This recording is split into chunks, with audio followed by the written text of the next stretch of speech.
वाली वजह यही है कि हमें फ्राइडे अचानक ही पता चला कि स्कूल में कुछ मिसहैपनिंग हुई है इनके जूनियर ब्रांच में। तो हम सारे पेरेंट्स ने आपस में बात करी, बात करके हमारा यही कंक्लूजन निकला कि हम जाके उनसे बात तो करें कि हम कौन सही है, स्कूल सही है या पेरेंट सही है। हमें सिर्फ इतना ही जानना है कि स्कूल सही है या पेरेंट सही है। अगर स्कूल सही है तो हमारे को हमसे मिले बात करें। हम आए हैं, हमारे पेरेंट्स यहाँ पे आना जब इकट्ठा हुए थे, एक पेरेंट्स को स्कूल वाले उन्होंने बोला दरवाजा खोलो, सारे पेरेंट्स आ रहे हैं, उन्होंने बोला जो मर्जी कर लो, हम दरवाजा नहीं खोलेंगे, पुलिस को बुला लो, जो मर्जी करो। लखविंदर सिंह हूँ और मैं यहाँ स्कूल में आया था सुबह इसलिए कि हम स्कूल मैनेजमेंट के साथ मिलके एक बार उनसे इंश्योरेंस लेंगे कि ये जो रूमर फैल रहा है ये और सच है या नहीं है, वो हमें उसके वो बात की बात है। बट जो हम अपने बच्चे भेज रहे हैं वो किस बेस पे भेजें, उनसे स्कूल मैनेजमेंट से हमारे को ना एक इंश्योरेंस चाहिए कि आप अपने बच्चे भेजो, हम उनकी सिक्योरिटी के लिए बैठे हुए हैं।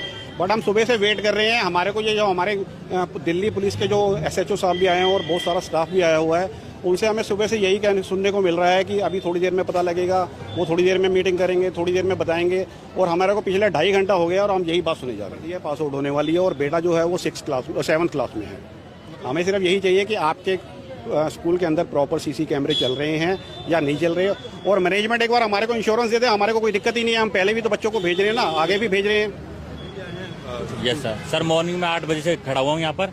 सिक्योरिटी गार्ड से बात हुई, उनको बोला कि स्टाफ में किसको इन्फॉर्म करो कि हम डिस्कस करने के लिए आए हैं, हमारे लिए बच्चों के लिए सेफ्टी है, सिक्योरिटी पर्पस क्या क्या करा हुआ है इन्होंने और कितना % वो वर्क कर रहा है। बट गार्ड का एक रिप्लाई आ रहा है, पुलिस को कॉल कर दो, हम नहीं खोलेंगे गेट को, और स्टाफ से हम बात नहीं कर सकते, हमारे पास कोई नंबर नहीं है, हम थर्ड पार्टी से आए हैं एज ए सिक्योरिटी गार्ड की जॉब करने।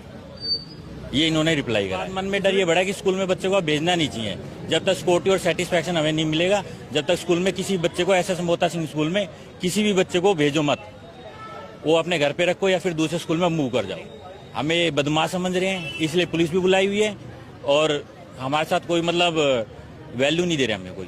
सर मैं 2-2.5 घंटे से यहीं पे हैं हम सिर्फ यहाँ पे सिर्फ प्रिंसिपल से सिर्फ अपने बच्चों की इंश्योरेंस मांगने आए हैं कि आगे आने वाले टाइम पे मेरे बच्चे यहाँ पढ़ रहे हैं, वो आगे सेफ है कि नहीं सेफ। मेरी बच्ची सर 4th क्लास में है, मेरा बेटा 9th क्लास में। मैं उनको स्कूल नहीं भेज पा रहा। ये घटना का जब से हमने सुनी है, पहली बात तो घटना का जिक्र ही 5-6 दिन बाद हम लोगों को पता लगा। स्कूल वालों ने पता ही नहीं लगने दिया कि स्कूल में हुआ क्या है। जहाँ पे भी ये घटना हुई वहाँ पे इन्होंने स्कूल की ऑनलाइन क्लासेस शुरू कर दी हैं, जबकि स्कूल में पता ही नहीं लगने दिया कि इसमें स्कूल में हो क्या रहा है। हम 2-2.5 घंटे से खड़े हैं, गेट पीट रहे हैं, हमें कोई रिस्पांस नहीं मिल रहा, किसी बात का रिस्पांस नहीं मिल रहा कि हम आए स्कूल में आए। कम से कम हम इनको फीस पे करते हैं, इन्हें हमसे मिलना तो चाहिए। हम एक एज अ पेरेंट मिलने आए, अपने बच्चों की अश्योरिटी भी नहीं मांग सकते हम फीस दे के इनसे क्या।